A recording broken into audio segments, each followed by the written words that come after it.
हिमाचल में बंदी बनाए गए थे इटली के 11,000 सैनिक। जिसने भागने की कोशिश की उसे वहीं पर गोली मार दी गई। जर्मन कैदियों को भी यहां पर युद्ध बंदी बनाकर रखा गया था।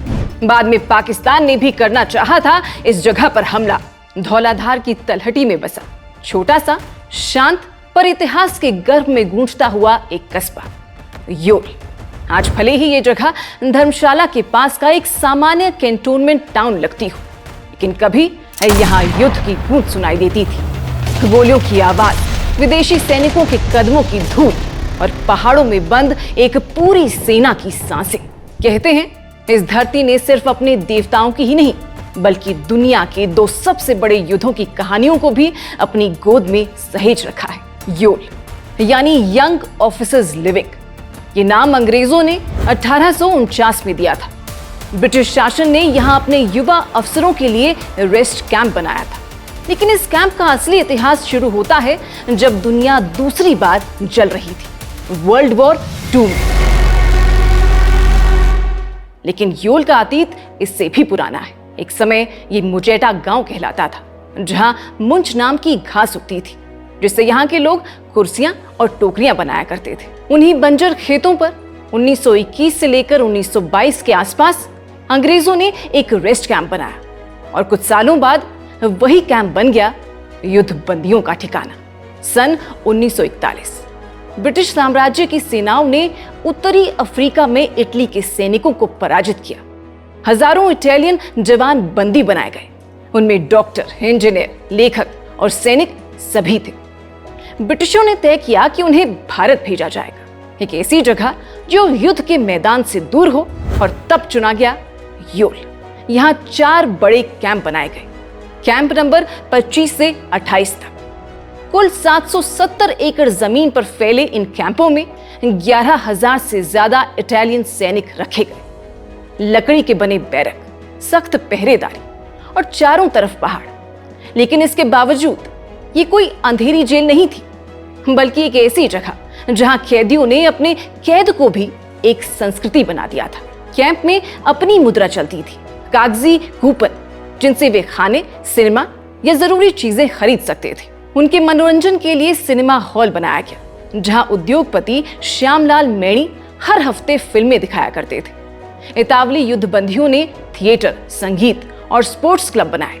यहां तक कि उन्होंने पत्थरों से एक स्मारक भी बनाया जिस पर लिखा था 1941 to 1945 prisoners in the Himalayas, यानी हिमालय के कैदी लेकिन गरिमा से जीते हुए। कैदी सुबह खेतों में काम करते, दोपहर को खेल खेलते और शाम को स्थानीय लोगों से बातें करते। कई युद्धबंदी तो स्थानीय परिवारों के इतने करीब आ गए कि साथ में खेती करने लगे, खाना बांटने लगे। कुछ ने यहीं जमीन लेकर सब्जियां उगाना शुरू कर दी। इतावली कैदी भारतीयों से कहते, नो डिप्रेशन ओनली सेलिब्रेशन, यानी उदासी नहीं सिर्फ जश्न। लेकिन इस शांति के बीच एक कहानी थी जो खून से लिखी गई थी। एक युद्धबंदी ने जब भागने की कोशिश की, ब्रिटिश सैनिकों ने उसे मौके पर ही गोली मार दी। उसे कैंप के पास ही दफनाया गया। उसकी कब्र आज भी मौजूद है। पत्थर की पट्टिका पर लिखा है आई फेल हियर। उसे कब्र के पीछे छिपा है 11,000 लोगों का दर्द, जिनके लिए आजादी सिर्फ एक शब्द नहीं बल्कि सपना थी। इतिहासकार बताते हैं कि कुछ इटालियन कैदी तिब्बत की ओर भागने में सफल हुए। उनमें से एक ने बाद में तिब्बत पर किताब लिखी जिसमें योल का जिक्र आता है। यानी हिमाचल की ये धरती यूरोप के एक सैनिक की यादों में हमेशा जिंदा रही। योल में रहे इन कैदियों के अनुभव इतने अनोखे थे कि इटली में आज भी किताबें छपती हैं, 10,000 इन हिमालय जैसी, जिसमें योल की तस्वीरें, कैदियों की कला और उनकी दिनचर्या दर्ज है। एक कैदी लिडो सल्थ मार्टिनी ने घरेलू कैमरे से पूरे कैंप की तस्वीरें खींची थी। आज वे तस्वीरें इटली के म्यूजियम में रखी हैं। पर योल की कहानी यहीं खत्म नहीं होती।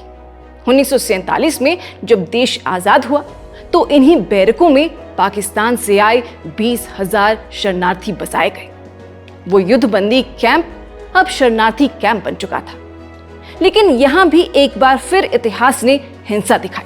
शरणार्थियों के बीच हुए उपद्रव में गोली चली, कई लोग मारे गए। आज जिन गलियों में आप सेना के जवानों को देखते हैं, कभी वहीं यूरोप के कैदी घूमते थे और बाद में भारत विभाजन के पीड़ित बसते थे। हर ईंट, हर दीवार ने किसी न किसी दौर की चीख सुनी है। फिर आया साल 1965, भारत पाक युद्ध का दौर। योल छावनी को लेकर अलर्ट जारी हुआ और 9 सितंबर की शाम पाकिस्तान की वायुसेना ने धर्मशाला पर बम गिराए। खपर बड़ोल में गिरे एक बम ने एक व्यक्ति अर्जुन सिंह की जान ले ली, जबकि दूसरा बम फटा ही नहीं। इस घटना ने पूरे कांगड़ा को झकझोर दिया था। लोगों को रात में लाइट बंद रखने को कहा गया ताकि दुश्मन आबादी का इलाका पहचान न सके। कहा जाता है पाकिस्तान के उस पायलट ने पूछताछ में बताया उसने बम योल छावनी पर नहीं गिराए क्योंकि वो यहाँ पढ़ा था और जानता था कि यहाँ सेना रहती है। उसने एक खाली जगह पर बम फेंक दी। एक दुश्मन पायलट का ये मानवीय चेहरा शायद योल की उसी शांत आत्मा से जुड़ा था जो युद्ध के बीच भी इंसानियत को जिंदा रखती है। आज योल में आर्मी की 9 कोर का मुख्यालय है।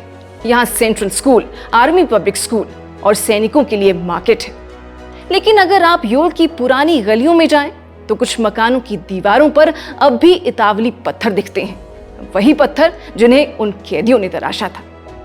जेल की एक दीवार पर आज भी एक उकेरा हुआ निशान है, उड़ती हुई चिड़िया का। कहा जाता है जब आखिरी इटालियन कैदी रिहा हुआ तो उसने ये निशान बनाया, आजादी का प्रतीक। शायद उसे उम्मीद थी कि कोई एक दिन इसे देखेगा और समझेगा कि आजादी सिर्फ दी नहीं जाती, कमाई जाती है। और फिर समय ने एक और मोड़ लिया। 2023 में भारत सरकार ने एक बड़ा फैसला लिया। कहा गया अब कैंटोनमेंट्स का औपनिवेशिक ढांचा खत्म किया जाएगा।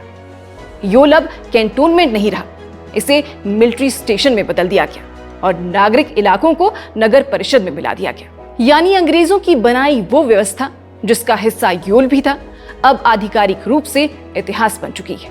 सोचिए 1849 में जो जगह अंग्रेजी अफसरों के आराम के लिए बनी थी, वही जगह 1942 में युद्ध बंदियों के लिए जेल बनी, 1947 में शरणार्थियों का घर बनी, 1965 में बमबारी का निशाना बनी और आज भारत की सेना का गौरव स्थल है।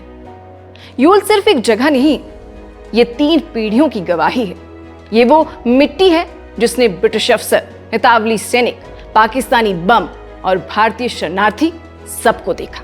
और फिर भी हर सुबह जब सूरज धौलाधार की चोटियों से झांकता है तो योल की हवा में एक ही संदेश सुनाई देता है कि इतिहास चाहे कितना भी भारी क्यों ना हो, इंसानियत हमेशा जिंदा रहती है। कभी इस धरती पर यूरोप के युद्धबंदी नो डिप्रेशन ओनली सेलिब्रेशन गाते थे। आज उसी धरती पर भारतीय जवान सीमा की रक्षा के गीत गाते हैं। बस फर्क इतना है कि तब कैदियों के लिए योल एक कैंप था और आज फौजियों के लिए ये गौरव का ठिकाना है। कभी ये जगह एक जेल थी, अब ये जनरल का मुख्यालय है। कभी यहाँ गोली की आवाज थी, अब राष्ट्रगान की गूंज है। और यही है योल की कहानी, एक ऐसी कहानी जो बताती है कि हिमाचल की ये धरती सिर्फ देवभूमि नहीं, इतिहास भूमि भी है। अगर आपको हिमाचल की इस भूली बिसरी कहानी ने छुआ है तो इसे जरूर लाइक कीजिए, शेयर कीजिए और ऐसे ही अनसुने इतिहासों के लिए हमारे चैनल न्यूज़ फॉर हिमालयन को सब्सक्राइब कीजिए। अभी फिलहाल के लिए बस इतना ही। नमस्कार।